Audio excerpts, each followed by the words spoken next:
ಆಮೇಲೆ ಅವ್ರು ಅವ್ರು ಜಾಯಿನ್ ಆದ್ರು, ಅವ್ರ ಮಗ ಅವ್ರು ಇವತ್ತು ಪ್ರಾಡಕ್ಟ್ ಯೂಸರ್ಸ್ ಇದ್ದಾರೆ. ಅದು ತುಂಬ ಖುಷಿ ಇದೆ. ಪ್ರತಿ ಟ್ರಿಪ್ಪಿಗೆ ಹೋಗಿ ಬಂದಾಗ, ಕಾರಿಗೆ ಹೋಗಿ ಬಂದಾಗ, ನಾನು ಕಾರ್ ತಗೊಂಡಾಗ, ಏನೇ ತಗೊಂಡ್ರು ಕೂಡ ಇವತ್ತು ಫೋನ್ ಮಾಡಿ ಸತ್ತ ಹೋಗ್ತಾರೆ. ಇವತ್ತು ಅವ್ರು ಸರ್ಕಲ್ ಅವ್ರ ಜೊತೆ ನನ್ನ ಕೆಲಸ ಮಾಡೋರು ಇವತ್ತು ಅವ್ರ ಜೊತೆನೇ ಇದ್ದಾರೆ, ಇವತ್ತು ಇದ್ದಾರೆ. ನನ್ನ ಪೊಲೀಸ್ ಇವತ್ತು ಅದೇ ಕೆಲಸ ಮಾಡ್ತಾ ಇದ್ದಾರೆ. ಆದರೆ ನಮ್ಮನ್ನು ಟ್ರೀಟ್ ಮಾಡೋದಕ್ಕೂ ಅವ್ರು ಟ್ರೀಟ್ ಮಾಡೋದಕ್ಕಿಂತ ಲೈಫಲ್ಲಿ ನಿಮ್ಗೆ ಒಂದು ವಿಚಾರದಲ್ಲಿ ಕ್ಲಾರಿಟಿ ಇದೆ. ಯಾವ ಕೆಲಸದಲ್ಲಾದ್ರೂ ಒಬ್ಬ ಹೀರೋ ಇದ್ದೇ ಇರ್ತಾರೆ. ಕಳ್ತನ ಮಾಡೋದ್ರಲ್ಲಿ ಒಬ್ಬ ನಂಬರ್ ಒನ್ ವರ್ಲ್ಡ್ ಬೆಸ್ಟ್ ಕಳ್ಳ ಅಂತ ಹೋಗ್ಬೇಕು ಇದೆ. ನಮ್ಗೆ ಏನಾಗಲ್ಲ, ನಾವಂತೆ ಕಂಡ್ರೆ ಬೇಕಿದ್ವಿ ಅವ್ನು ಸರಿ ಇಲ್ಲ. ಯಾಕೆ ಅವ್ನು ಸರಿ ಇಲ್ಲ ಅಂತ ಹೇಳಿದ್ರೆ ನಮಗೆ ಕದಿಯಕ್ಕೆ ಬಂದಿಲ್ಲ. ಕರೆಕ್ಟ್ ನಮ್ಮದಷ್ಟು ಬೆಳೆಸಿಲ್ಲ, ಅದಕ್ಕೆ ಅವ್ನು ಬಂದು ಮಾತಾಡ್ತಾನೆ. ಸುಮ್ಮನೆ ನಾನು ಪ್ರಾಕ್ಟಿಕಲ್ ಆಗಿ ಕೇಳ್ತೀನಿ. ಸುಮ್ಮನೆ ನಿಮ್ಮ ಮನಸ್ಸಲ್ಲಿ ಯಾವತ್ತೂ ತುಂಬಾ ಕಷ್ಟ ಬಂದಾಗ ದುಡ್ಡಿರ್ಬೇಕಾದ್ರೆ ಇದರ ಒಂದು ಯೋಚನೆ ಬಂದಿರುತ್ತೆ. ಒಂದು ATM ಒಂದು ಓದಿದ್ರೆ ಸುಮ್ಮನೆ ನಿಮ್ಮ ಮನಸ್ಸಲ್ಲಿ ಒಂದು ಯೋಚನೆ ಯಾವತ್ತಾದ್ರೂ ಬಂದಿದೆಯೇ ಇಲ್ವಾ? ಬಂದಿದೆಯೇ ಇಲ್ವಾ? ಸ್ವಲ್ಪ ನೀವು ಪ್ಲಾನ್ ಮಾಡಿರೋ ಒಂದು ಬಂದಿರುತ್ತಲ್ವಾ? ಬಂದಿರುತ್ತಲ್ವಾ? 100% ಬಂದಿರೋದು. ಬಂದಿಲ್ಲ ಅಂತ ಹೇಳಿದ್ರೆ ನೀವು ಬದುಕಿದೀರ ಅಂತಾನೆ ಇಲ್ಲ. ಹೆಂಗಾದ್ರು ಯಾಕಂದ್ರೆ ದುಡ್ಡು ಅಷ್ಟೇ ಇದಿರುತ್ತೆ, ಹೆಂಗಾದ್ರೂ ಬರ್ಲಿ ಅಂತ ಅನ್ಸುತ್ತೆ. ಕರೆಕ್ಟಾ? ನಮಗೂ ಬರೀ ಅನ್ಸುತ್ತೆ. ಇನ್ನು ಕೆಲವರಿಗೆ ಏನಾದ್ರೆ ಅದು ನೆಕ್ಸ್ಟ್ ಆಕ್ಷನ್ ಇದೆ. ಡೆಫಿನೆಟ್ ಇನ್ನು ಕೆಲವರು ಅದರಲ್ಲಿ ಸಕ್ಸಸ್ ಆಗ್ತಾರೆ. ತುಂಬಾ ಪ್ಲಾನ್ ಮಾಡಿರ್ತಾರೆ, ತುಂಬಾ ಹಾರ್ಡ್ ವರ್ಕ್ ಮಾಡಿರ್ತಾರೆ. ಅದೊಂದು ಸಣ್ಣ ಪುಟ್ಟ ವಿಚಾರ ಅಲ್ಲ. ವರ್ಷಗಟ್ಟಲೆ ಪ್ಲಾನ್ ಮಾಡಿ ಒಂದಿನ ಸಕ್ಸಸ್ ಆಗ್ಬೋದು. ಆಮೇಲೆ ಹೇಗೆ ಹೋಗೋದು ಸೆಕೆಂಡ್ರಿ. ಕರೆಕ್ಟಾ? ನನಗೊಂದು ಯೋಚನೆ ಬಂದಿರುತ್ತಲ್ವಾ? ಬಂದಿರುತ್ತೆ ಒಂದ್ಸಲ, ನಮಗೂ ಸಿಕ್ಲಿ ಅಂತ ಅನ್ಸಿರುತ್ತೆ. ಯಾರೋ ನಿಮ್ಮ ಊರಲ್ಲಿ ಒಬ್ಬ ಎಲೆಕ್ಷನ್ ಗೆದ್ದಾಗ ನಾವು ಜೀವನ ಚರಿತ್ರೆ ಕೇಳಿದ್ವಿ. ತುಂಬಾ ಕಷ್ಟದಲ್ಲಿದ್ದವ್ರು ಹಿಂಗಿದ್ರಂತೆ. ಆವತ್ತು ಎಲೆಕ್ಷನ್ ಗೆದ್ದು MLA ಆಗಿ ಬರ್ತಿರ್ತಾರೆ. ಏನು ಹೂವಿನ ಸಿಡಿ ಮಾಡಿ ಬಿಡ್ತಾರೆ. ನಮ್ಮ ಮನಸ್ಸಲ್ಲಿ ಅನ್ಸುತ್ತೆ ಇದು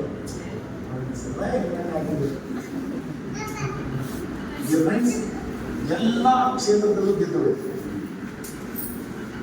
ಎಲ್ಲ ಕ್ಷೇತ್ರದಲ್ಲೂ ಗೆದ್ದೋಯ್ತು. ನಾವು ಕೈ ಬಿಟ್ಟು ಆಗಲ್ಲ ಅನ್ನೋಂಥ ಪ್ರತಿ ಕ್ಷೇತ್ರದಲ್ಲೂ ಗೆದ್ದೋಗಿಲ್ಲ. ನಾವು ಓದೋದ್ರಲ್ಲಿ ನಮ್ಮ ಕೈಯಲ್ಲಿ ಆಗೋದೇ ಇಲ್ಲ ಅಂತ ಅನ್ಕೊಂಡ್ವಿ. ಪ್ರತಿ ವರ್ಷ ಪೇಪರ್ ಅಲ್ಲಿ 625ಕ್ಕೆ 625 ಮಾರ್ಕ್ಸ್ ತಗೊಂಡವರು 100 ಜನರ ಫೋಟೋಸ್ ಪ್ರತಿ ವರ್ಷ ಪೇಪರ್ ಅಲ್ಲಿ ಬರುತ್ತೆ. ಬರುತ್ತೆ ಇಲ್ವಾ? ಅಲ್ಲಿಂದ ಶುರು ಮಾಡೋಣ. ನಮ್ಮ ಕೈಯಲ್ಲಿ ಆಗಿಲ್ಲ, 30 ತಗೊಳಕ್ಕಾಗಿಲ್ಲ, 100 ತಗೊಳ್ಳೋದಿಲ್ಲ.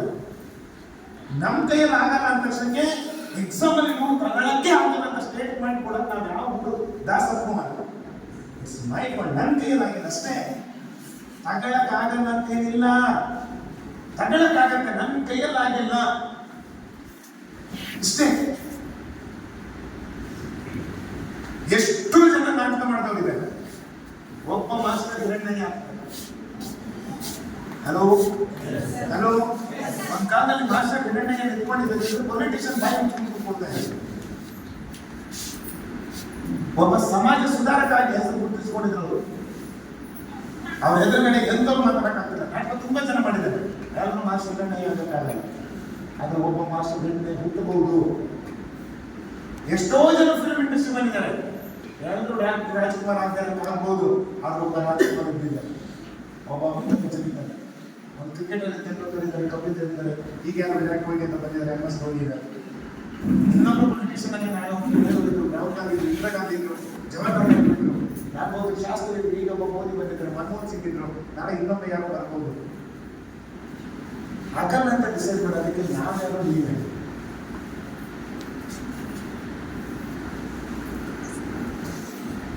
ನಮ್ಮ ಲೈಫಲ್ಲಿ ನಾವು ಯಾರು ಅಂಡರ್ಸ್ಟ್ಯಾಂಡ್ ಮಾಡೋ ಸಾಧ್ಯ ಇಲ್ಲ. ಇಲ್ಲಿ ಕೂತ್ಕೊಂಡಂತ ಯಾವ್ದಾದ್ರು ಒಬ್ಬ ವ್ಯಕ್ತಿ ತಿರುಗಬೇಕಂತ ಹೇಳಿದ್ರೆ 10 ವರ್ಷದಲ್ಲಿ ಅವ್ನು ಏನ್ ಇತಿಹಾಸ ಸೃಷ್ಟಿ ಮಾಡ್ತಾನೆ ಯಾರು ಗೆಸ್ ಮಾಡಕ್ ಸಾಧ್ಯ ಇಲ್ಲ. ಯಾರಾದ್ರೂ ನಿಮ್ಮ ಕೈಯಲ್ಲಿ ಆಗಲ್ಲ ಅಂತ ಹೇಳ್ತಿದ್ದಾರೆ ಅಂತ ಹೇಳಿದ್ರೆ ನಾನು ಅದನ್ನು ಒಪ್ಕೊಳ್ಳೋಕೆ ಸಾಧ್ಯನೇ ಇಲ್ಲ. ಅದಕ್ಕೆ ಅವ್ರು ಇಂಟರ್ನೆಟ್ ಆಗಿ ನಾನು ಅವಮಾನ ಮಾಡ್ತಾರೆ. ಹೆಂಗೆ ಹೇಳ್ತಾರೆ ನನ್ನ ಕೈಯಲ್ಲಿ ಆಗಲ್ಲ ಅಂತ ಹೆಂಗೆ ಹೇಳ್ತಾರೆ? ಅವ್ನು ಹೇಳಿದ್ ಕೇಳ್ಕೊಂಡು ಅಂದ್ರೆ ನಿಮ್ಗೆ ನಿದ್ದೆ ಹೆಂಗ್ ಬರುತ್ತೆ?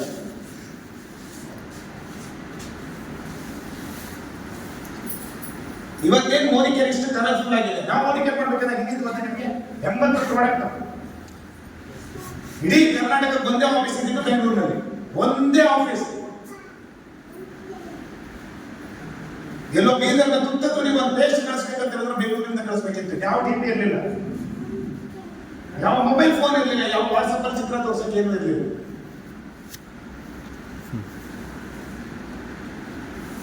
ಇವತ್ತು ಗಲ್ಲಿ ಮೋದಿಕೇರ್ ಆಫೀಸ್ ಇದಾವೆ, 850 ಪ್ರಾಡಕ್ಟ್ ಇದಾವೆ. ಸಕ್ಸಸ್ ಆದವರು ಇಷ್ಟು ಸ್ಟೋರಿ ಬೇಕಾದಷ್ಟಿದೆ. ಇಡೀ ಕರ್ನಾಟಕದಲ್ಲಿ 1 ಲಕ್ಷ ತಗೊಂಡವರು ಬರೀ ಒಬ್ಬರಿದ್ದಿದ್ರು, ಬೆಲೆ ಚಿಕ್ಕದಷ್ಟೇ. ಇಡೀ ಕರ್ನಾಟಕದಲ್ಲಿ ನಮ್ಗೆ ಅವಾಗ ಇನ್ಕಮೇ ಗೊತ್ತಿರಲಿಲ್ಲ.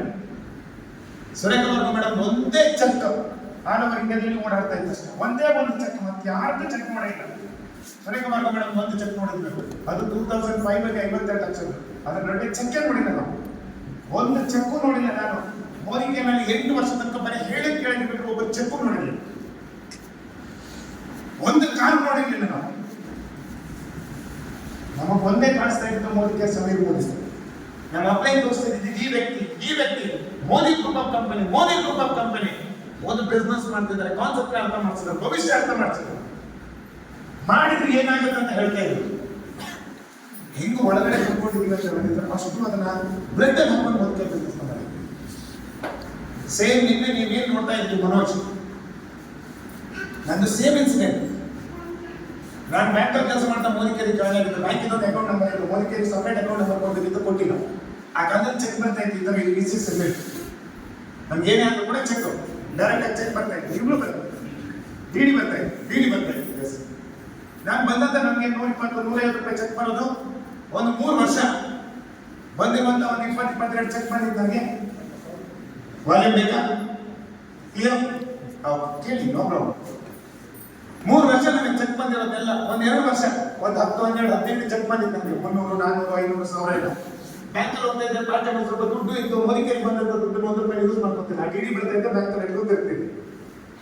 ಒಂದಿನ ಜೈನರು ಆಫೀಸಲ್ಲಿ ಬಂದು ಕೂತ್ಕೊಂಡಿದ್ದೀನಿ, ನನ್ನ ಡಾಕ್ಯುಮೆಂಟ್ಸ್ ಎಲ್ಲ ಬ್ಯಾಂಕ್ ಅಕೌಂಟ್ ಓಪನ್ ಮಾಡಬೇಕು ಅಂತ ಒಂದು ತಿಂಗಳಿಂದ ತಿಂತಾ ಇದ್ವಿ. ಅಲ್ಲಿ ಬಿಸಿ ಅಂತ ಬಿಟ್ಟು ಅಕೌಂಟ್ ಓಪನ್ ಮಾಡೋಕ್ಕಾಗಿಲ್ಲ. ಅಕೌಂಟ್ ಓಪನ್ ಮಾಡೋಕ್ಕಾಗಲ್ಲ ಅಂತಲ್ಲ, ನಾನು ಬ್ಯಾಂಕಲ್ಲಿ ಕೆಲಸ ಮಾಡ್ತಿದ್ದೆ. ನನ್ನ ಸೆಕ್ಯೂರಿಟಿ ಹಾಕಿ ಒಬ್ಬ ಬ್ಯಾಂಕಿಗೆ ನನಗೆ ಒಬ್ಬ ವ್ಯಕ್ತಿ ಹೇಳಿರ್ಬೇಕು. ಅವಾಗ ಸೆಕ್ಯೂರಿಟಿ ಬೇಕು, ನನಗೆ ಯಾರು ಬಂದಿರಲಿಲ್ಲ ಆ ಟೈಮಿಗೆ.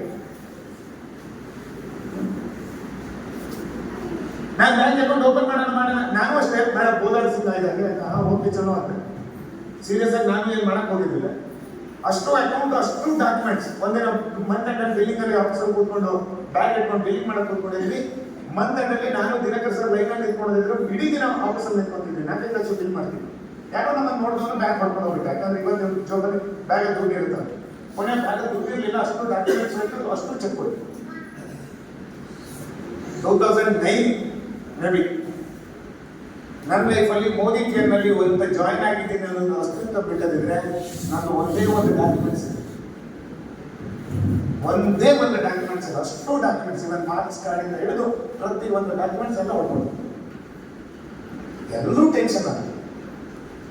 ನನಗೆ ಯಾವಾಗಲೂ ನಾನು ಬ್ಲೇಮ್ ಬೇರೆಯವ್ರನ್ನ ಮಾಡೋದಿಲ್ಲ, ನಾನು ಬ್ಯಾಗಿಗೆ ತಪ್ಪು, ನಾನು ಅಷ್ಟೇ ಟೆನ್ಷನ್ ಮಾಡ್ಕೊಂಡು ನಮ್ಮ ನೆಗ್ಲಿಜೆನ್ಸ್ ಬಗ್ಗೆ ನನಗೆ ಆಲ್ವೇಸ್ ಬೇಜಾರು. ಇವತ್ತು ಯಾರಾದ್ರೂ ಮೋಸ ಮಾಡಿದ್ರೆ ನನಗೆ ಅವ್ರ ಮೇಲೆ ಬೇಜಾರಾಗೋದಿಲ್ಲ, ನನ್ನ ಬೇಜಾರಾಗುತ್ತೆ. ನಾನು ಯಾಕೆ ಮೋಸ ಹೋಗಿ ನಾನು ಮುಟ್ಟ ನಾನು ಮೋಸ ಹೋಗಿದ್ದಂತ ಮೋಸ ಮಾಡೋದು ಗ್ರೇಟ್.